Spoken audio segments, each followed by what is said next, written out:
Hi, this is Shawn from International Porto, and welcome again to Shawn's Corner. Last week we looked at how you could get started with Kahoot. By now I suppose you have your account and you've looked around.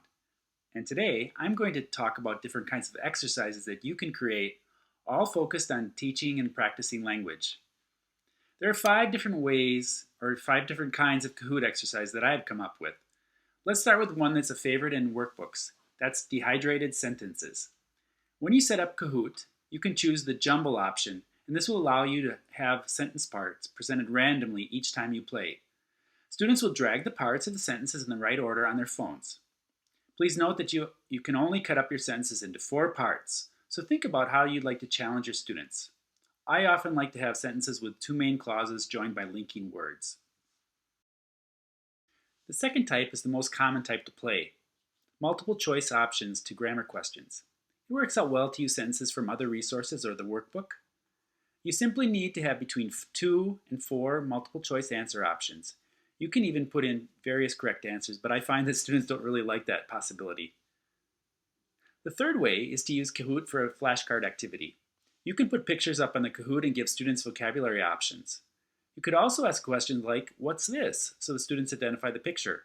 Or you could put up a picture, say, of a school, and then ask which word is associated with it. You can also link YouTube videos in with it, so you can play a short segment of a music video and ask students which vocab words they heard. The fourth way is playing trivia. I found this a fun way of introducing new vocabulary and promoting discussion.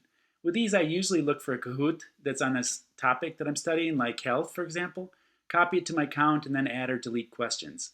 Many times, these Kahoots that have been made for a class in the United States have been very useful if I simply simplify the questions a little bit. The fifth and last way is multiple choice closed reading activities. For the Cambridge first exams and other tests, there are different texts which test 4 different but similar words and their collocations. For example, we might be testing despite, although, or but, and however. Depending on the type of the rest of the sentence, only one would be the right answer. So I didn't raise my hand to volunteer. I knew the answer.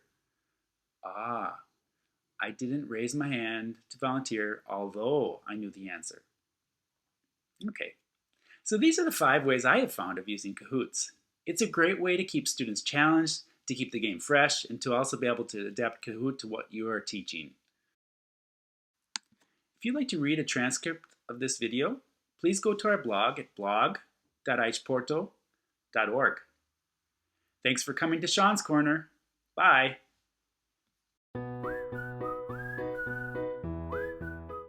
I hope you enjoyed it. It was quite useful. And I hope you check the next Shawn's Corner session on Tuesday. Bye-bye.